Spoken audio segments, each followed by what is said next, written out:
খ্রিস্টপূর্ব প্রায় 2500 বছর আগে এই পিরামিডের সৃষ্টি বলে ধারণা করা হয়। সবচেয়ে বড় খুফুর পিরামিডের উচ্চতা প্রায় 481 ফুট। এটি 755 বর্গ ফুট জমির উপর অবস্থিত।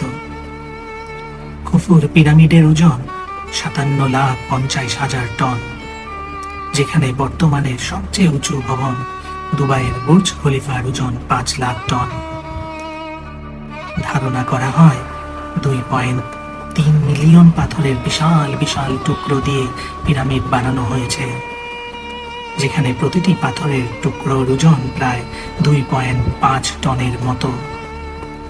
তবে কিছু কিছু পাথর খণ্ডের ওজন ছিল প্রায় 60 টন, দৈর্ঘ্য ছিল 30 থেকে 40 ফুটের মতো।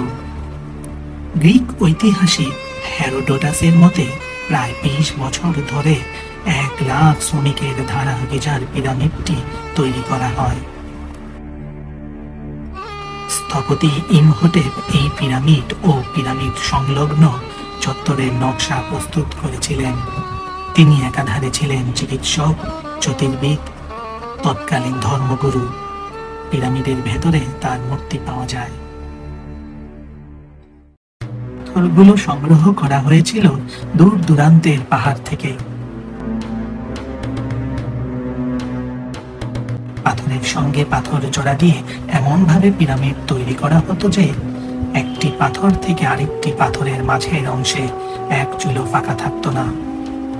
4400 বছর ধরে এটি ছিল পৃথিবীর সবচেয়ে উঁচু স্থাপত্যকর্ম। 1889 সালে আইফেল টাওয়ার নির্মাণের পর এটি তার গৌরব হারায়।